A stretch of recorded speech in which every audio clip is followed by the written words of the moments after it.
Okay, so here is the rest of our agenda. We will begin with an overview of the historical perspective of drug use and addiction, and then move into different ways of formulating substance use centered around a biopsychosocial model. We will also examine DSM criteria, epidemiology, and interventions. All right, so let's take a look at this next quiz question. This person, a key figure in the development of medical psychiatry, well known for distinguishing dementia precox, which is now schizophrenia, from manic depressive psychosis, concluded in the late 1800s that chronic alcoholism resulted in cortical brain lesions and cognitive decline. Record your answers. And the next one says, within the United States, Oklahoma has the 5th highest rate of this substance used within the last month.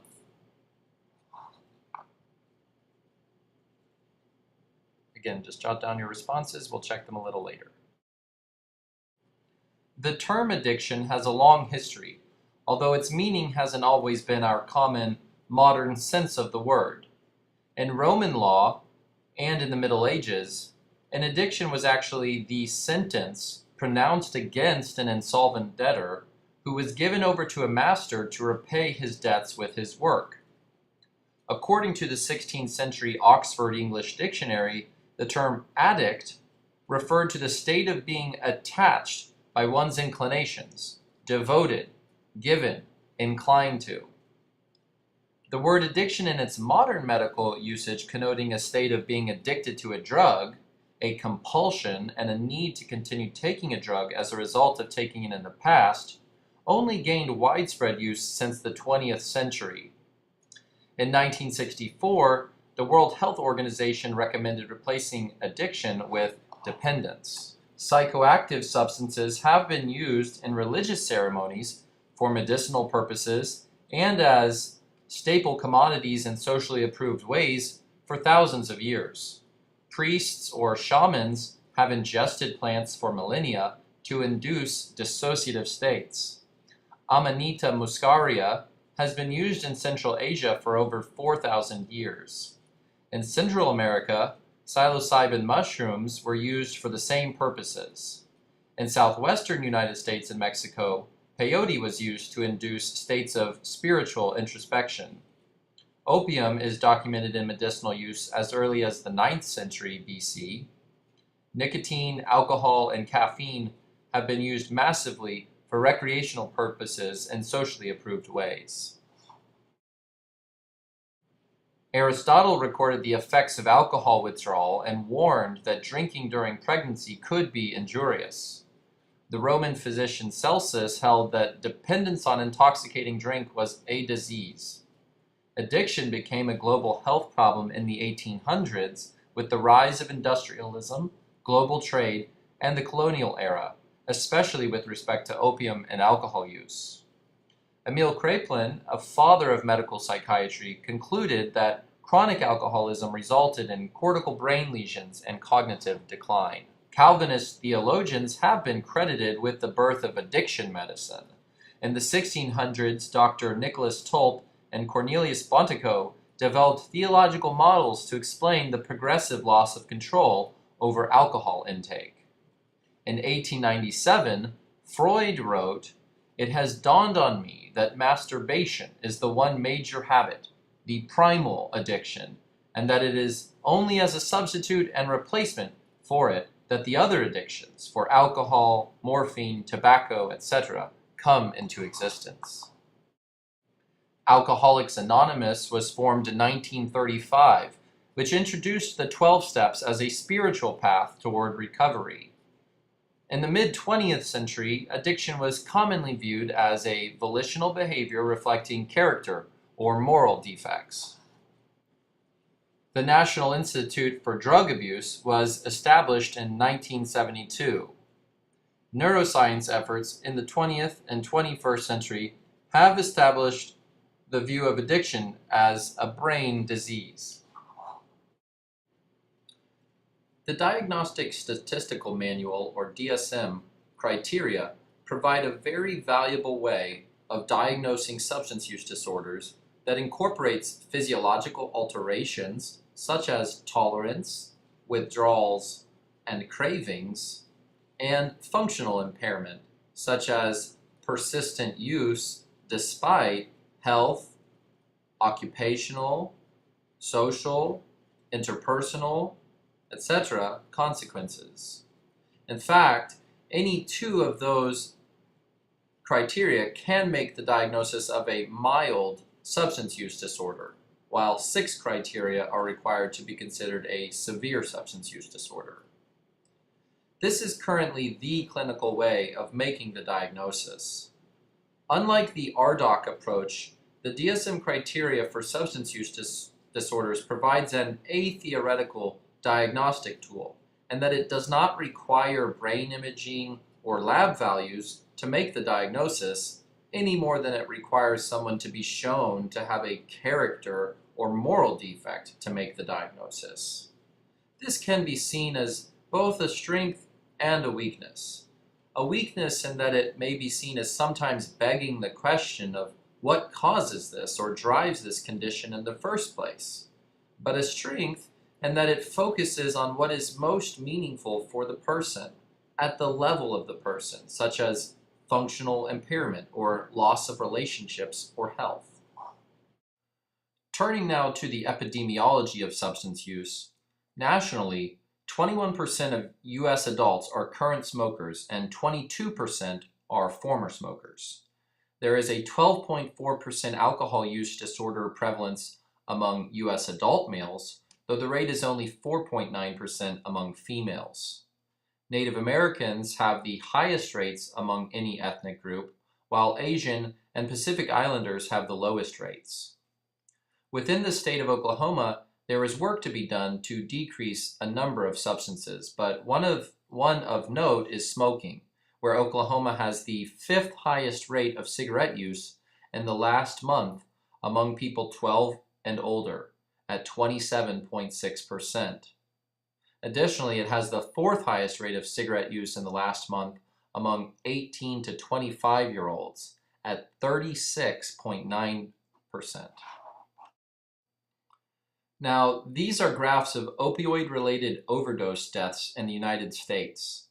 On the left is 2002, and on the right is 2015. Now, dark red represents the highest rates of overdose deaths. You can tell that the amount of red on the 2015 map is much greater.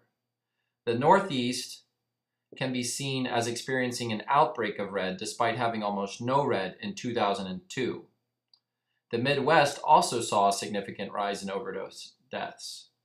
Texas and Oklahoma also had virtually no red in 2002, but significant amounts just over 10 years later. If the color maps were not clear or convincing, here is a bar graph that shows essentially the same thing: national deaths due to opioid overdose from 2001 to 2014. While the number of deaths was just under 6,000 in 2001, it has steadily climbed to near 20,000 in 2014.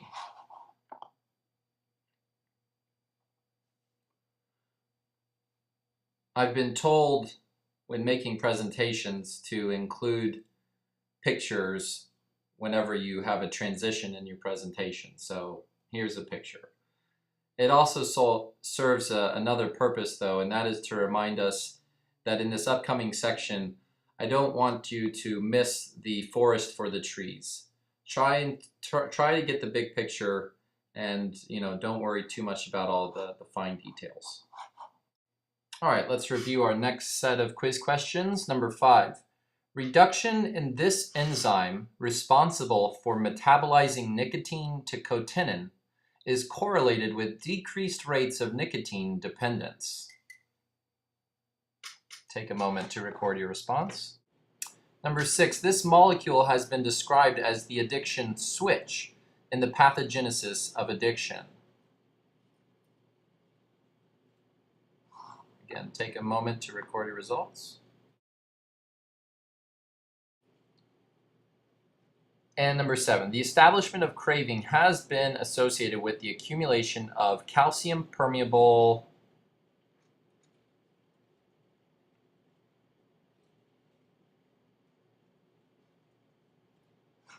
All right, record your answer. So with some of these difficult statistics in mind, to remind us of the relevance of this problem in our world today, let us turn now and examine different perspectives on what causes or underlies the problem of addiction. Let's start with the biological perspective, exploring genetic contributions. Heritability estimates for substance use disorders range from 40 to 60%. Substance use disorders are significantly more prevalent in first-degree relatives of persons with a substance use disorder. Furthermore, twin studies have also consistently shown alcohol and tobacco to have a genetic component. For instance, the rate of alcohol use disorder is substantially greater in co-twins of an affected monozygotic twin compared to a co-twin of an affected dizygotic twin. Children of alcoholics adopted by non-alcoholics and raised in a non-drinking environment are also more likely to develop drinking problems compared to children of non-alcoholics adopted by the same parents. Taken together, these studies suggest a strong role for the place of genetics and the development of substance use disorders. Finding specific genes, nevertheless, has been very challenging. Genome-wide association studies, or GWAS, have not produced many startling results. ADH1B and ALDH2 are alcohol metabolism-related enzymes that have missense variant mutations implicated in protective effects against alcohol use due to increased levels of aversive molecules like aldehyde. As an interesting aside, hominids appear to have developed the ability to metabolize alcohol several million years ago as an adaptation to diets that included fermented fruit, which was presumably advantageous in regions with sources of water prone to contamination. A functional missense mutation in the CHRNA5 gene for the nicotinic acetylcholine receptor is implicated in decreased sensitivity to nicotine. Thus, elevated risk for tobacco use disorders. CYP2A6 metabolizes nicotine to cotinine. Reduction in CYP2A6 enzyme levels is associated with decreased rates of nicotine dependence. So to summarize these findings, essentially, if an enzyme helps to metabolize a substance like alcohol or tobacco or nicotine, which are all kind of essentially poisons, then if that enzyme level is deficient, the substance will build up. And consequently, you will experience the aversive effects of that substance more easily. So a deficiency in those types of enzymes may actually play a protective role. Switching gears a little bit, let's now examine some neural correlates of addictions. First of all, we know that all major substances of abuse activate the mesolimbic dopamine system. Elevated dopamine levels have consistently been correlated with self-reports of wanting or craving the drug. PET studies also corroborate these findings by showing that D2 receptors in the striatum are reduced compared to controls, and this corresponds to an increase in dopamine levels. Recall that P3 is an EEG signal that is correlated with dopamine production. And as we already reviewed, dopamine production in the VTA is a signal that helps establish the link between the expectation of rewards, the sense of wanting or craving, and external cues. So, P3 is an EEG signal that can help us recognize when a person may expect a reward or have a craving. Interestingly, studies have shown an increased P3 in alcoholics compared to non-alcoholics in response to alcohol cues. Similar P3 increases have also been observed in smokers viewing smoking cues, methadone users viewing opiate cues, and cocaine users viewing drug cues. Numerous studies have found reduced P3 in people with substance use disorder, however, when completing cognitive challenge tasks in the absence of drug cues, suggesting that the promise of reward for doing cognitive work is diminished, and therefore one's willingness to engage in cognitive work is also reduced. One final EEG-related difference is a reduced error-related negativity, or ERN, signal in patients with cocaine use disorders, suggesting that these patients have a reduced negative feeling when they make a cognitive error and thus have diminished capacity for learning from their errors.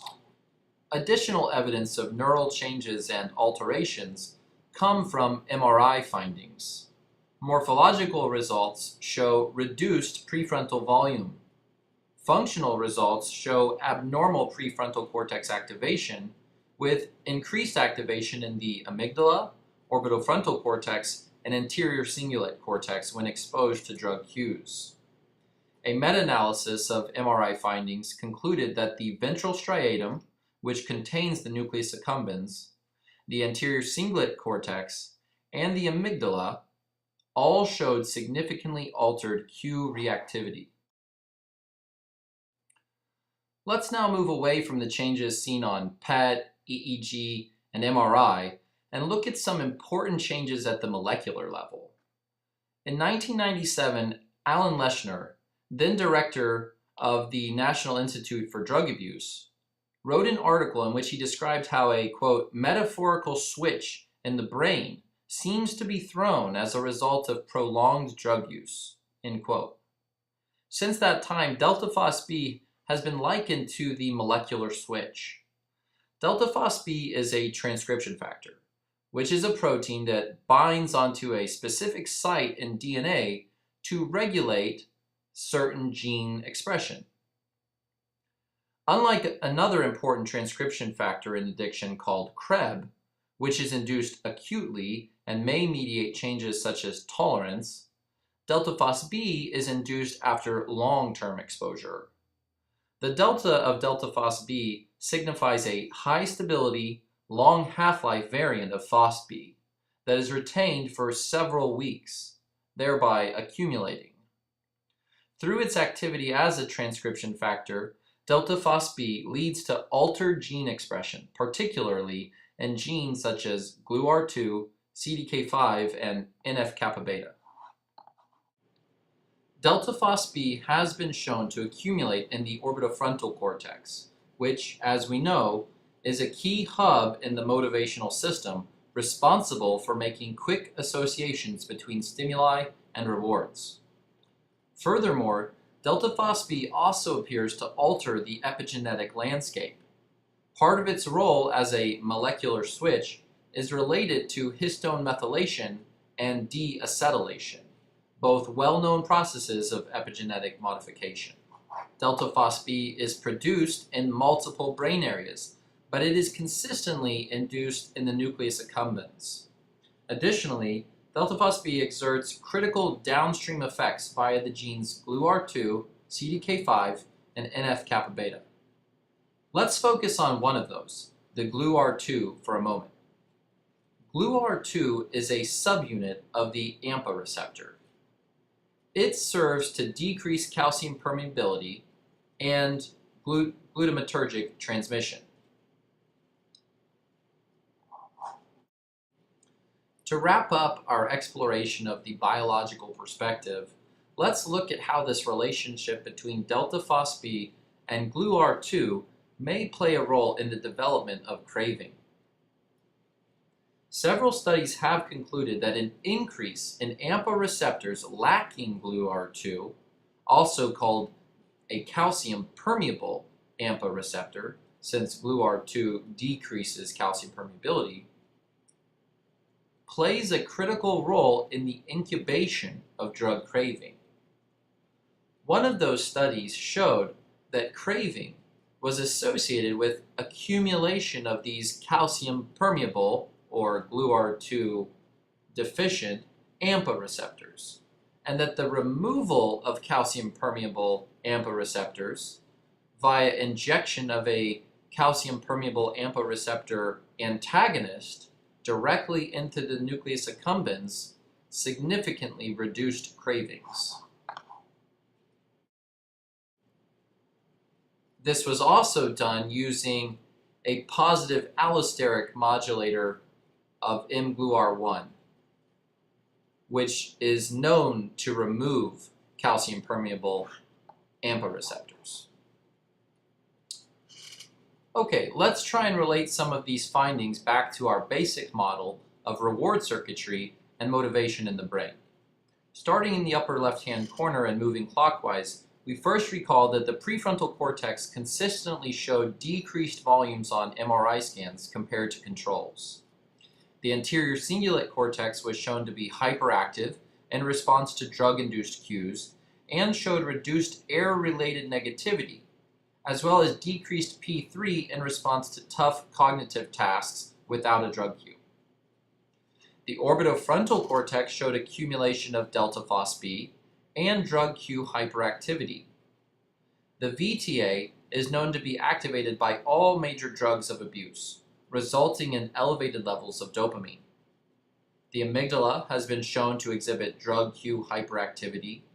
And finally, the nucleus accumbens shows a reduction in D2 receptors and is a preferential location of delta phosphB production. Furthermore, the nucleus accumbens shows alterations in AMPA receptors that are associated with the incubation of craving.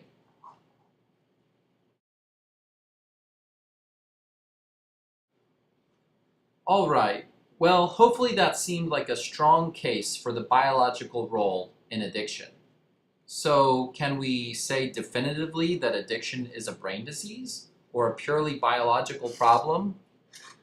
Hopefully at this point you'd agree there are significant genetic, molecular, and neural aspects of addiction.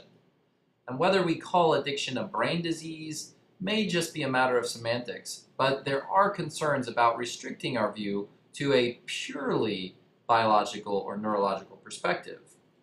Sometimes it seems to imply that medications are the only valuable, meaningful treatment. Furthermore, for some, seeing it as a brain disease suggests that there is no longer a role for personal responsibility. You would never imagine asking a patient with multiple sclerosis to try to have fewer flares, or for someone with schizophrenia to try to have fewer hallucinations.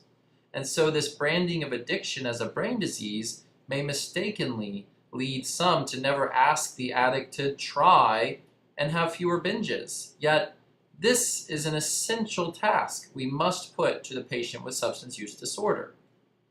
The very fact that addicted physicians who are monitored by medical licensing boards have a very remarkably high rate of sobriety, nearly 70 to 90% success after 5 years, argues for the role of incentives in the treatment of addictions. Another element the brain disease model may appear to miss is the personal history behind why people use drugs in the first place, and the fact that drugs often serve to relieve pain and make difficult emotions more bearable. With that in mind, let us turn now to the psychological perspective of addiction and the potential role of psychological interventions in treatment.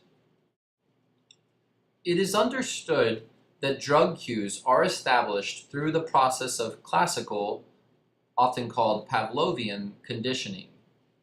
In this type of conditioning, an unconditioned stimulus, such as meat paste for a dog, automatically results in an unconditioned response of salivation.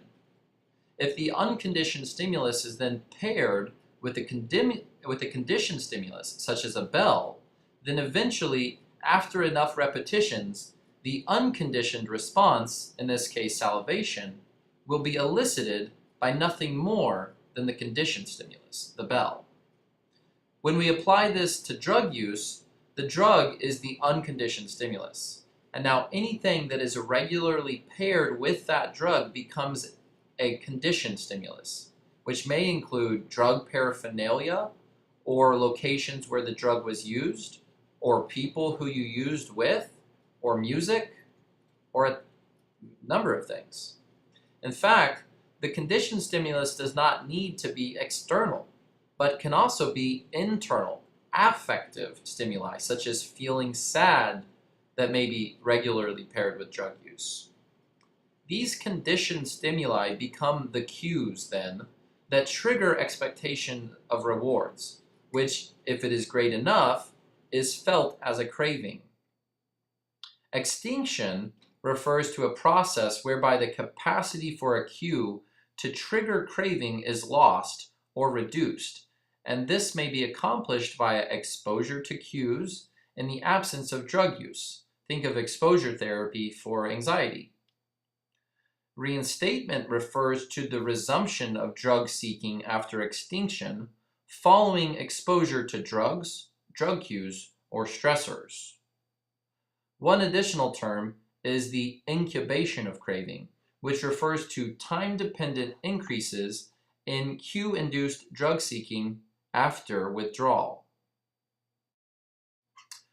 As we read the following story, try to identify the following elements: the initial stressor, any elements of reinstatement, craving, the incubation of craving, reinstatement, extinction, internal or affective cues, and any external cues. Bob is a 40-year-old male who has a history of heavy drinking in college that onset with the tragic loss of one of his closest friends in a motor vehicle accident. His problem drinking persisted for about 5 to 10 years afterwards, too. However, he states that he hasn't abused alcohol now for at least 10 years. His father has been a lifelong alcoholic and is in the late stages of alcohol-related dementia. Bob has worked for the last 15 years as a stockbroker in New York City, but with the recent advent of his father's deteriorating health, he decided to take a leave of absence and move back to Oklahoma to be with his father in these final days. The stress of seeing his father's decline has been hard for Bob to manage. He sees the toll of alcohol has had on his father and feels the grief and loneliness of the imminent loss of his father. Some of his old college buddies heard Bob was back in town and offered to take him out on Friday night. They visit some of their favorite places from their college days, including a couple local bars. Bob has practiced moderation and drinking successfully for several years and believes he will just have a couple drinks tonight. However, Bob ends up requiring a taxi to get home after the bartender tells him he isn't walking straight. He feels ashamed at himself the following morning for losing control, but when his buddies invite him out the following night, he agrees, and the same series of events repeats once again. Bob feels ashamed at embarrassing himself in front of his friends, and guilty at returning to the bottle. Bob manages to stay sober for a few days, but the pain of his father's decline is still raw and weighing upon him. A week later, Bob finds himself driving by the popular bar at night and finds himself compelled to go inside. Soon, Bob finds himself drinking to excess alone on a nightly basis. All right, if you haven't identified these yet, pause and then come back. But let's review. The loss of the close friend can be considered the initial stressor. After he has been 10 years without drinking, extinction of the drinking behavior can be considered applicable. The stress of his father corresponds to one of the elements of reinstatement, namely a stress. His feelings of grief, loneliness, and loss may serve as internal affective cues. The favorite bar is an example of an external cue. His feeling ashamed may represent an internal affective cue. Staying sober for a few days after relapsing may represent an incubation of craving. Driving by the bar represents an external cue, and drinking nightly to excess represents reinstatement. Though this process starts with classical conditioning, there is a role for operant conditioning in its resolution. Operant conditioning refers to the ways in which behaviors are made more or less likely through reinforcement or punishment. We mentioned earlier how addicted physicians have a much higher rate of sobriety than in the general population if they are being monitored by their licensing organizations. This is an example of reinforcement, specifically negative reinforcement.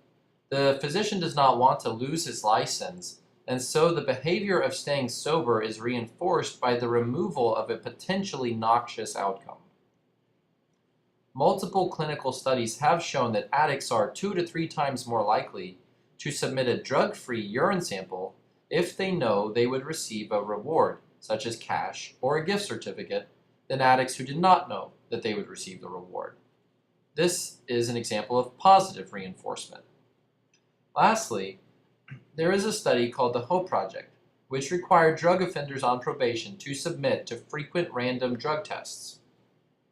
If they were found positive, they would be immediately incarcerated for 1 night.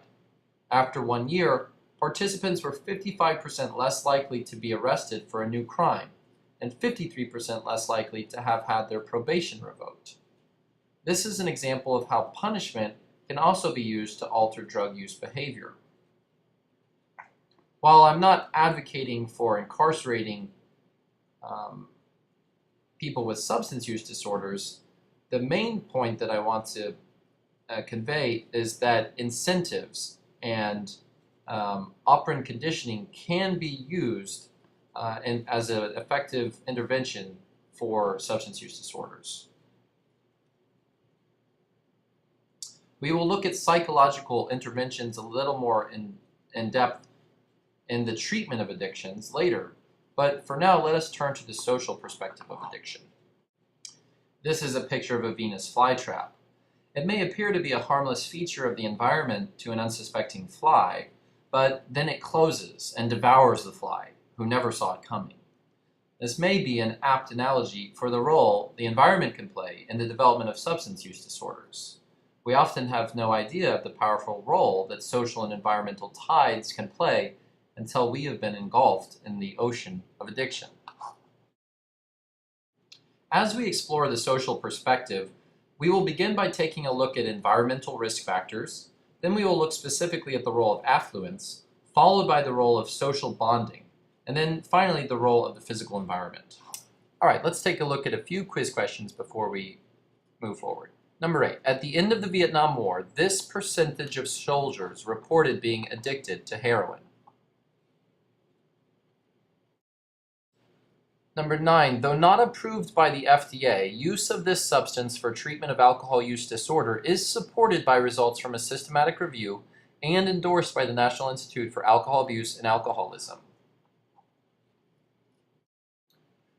Number 10, a 2016 Cochrane review entitled Mobile Phone-Based Interventions for Smoking Cessation concluded that the current evidence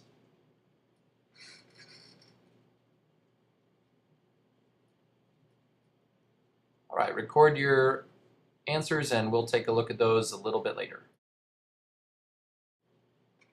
Multiple studies have been done to assess the role of social and environmental factors in the development of addiction. This list from the World Health Organization is similar to lists done by other research groups. It organizes the factors into individual and environmental groups and by risk factors or protective factors. Of note, it lists several social risk factors, from the availability of drugs, cultural norms, poverty, occupation, and drug policies, to social change and social deprivation. It further lists social support and social integration as protective factors. Interestingly, it lists optimism and self-efficacy as protective factors, which, as we will see, are critical aspects of various types of therapy, such as motivational enhancement therapy for substance use. The World Health Organization further provides evidence such as this graph that demonstrates the relationship between social deprivation, seen on the x-axis, and the risk of dependence, seen on the y-axis. Measures of social deprivation include factors such as poor housing, low income, lone parenthood, homelessness, and unemployment. Admittedly, the development of a substance use disorder often results in the deterioration of social and occupational situations, and the DSM-5 diagnostic criteria include social and interpersonal consequences and occupational consequences specifically. So, the causal pathway is likely bidirectional. Another interesting study that now has a YouTube video to describe it is the rat park study. In his YouTube video, Johan Hari describes the rat park study done by Bruce Alexander, in which rats were given a multi-story park filled with food and toys, other rats, mating opportunities, etc., and then offered addictive drugs. What the study found was that rats in this expansive social environment did not develop addictions to the same extent that rats in isolated cages did. The interpretation of these findings is that addiction may have as much to do with isolation or social bonding as it does with anything else. Hari's message then is that our tendency to want to withdraw our social bonds from those we know who have addictions is the wrong approach indeed.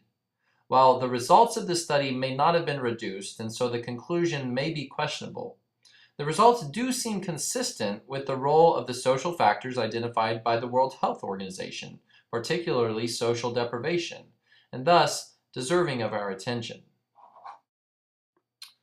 Finally, one of the most interesting examples of the role of the physical environment comes from the Vietnam War. During the war, many soldiers took to using heroin, which was exceedingly prevalent, perhaps to cope with both the physical and emotional pains and sufferings of war. Military physicians estimated that approximately half of the soldiers had used opium or heroin. As the war came to an end, about 20% of the soldiers reported being addicted to heroin. It was decided to treat these soldiers in Vietnam for addiction before they came home. What's amazing is that after 1 year, only 5% had relapsed, and within 3 years, only 12% were reported to have relapsed. Now, these are remarkably successful rates when it comes to the disease of addiction. So what is the reason they were so successful? As we have mentioned before, part of it comes from the power of cues. Most of the external cues that had been associated with drug use were no longer present.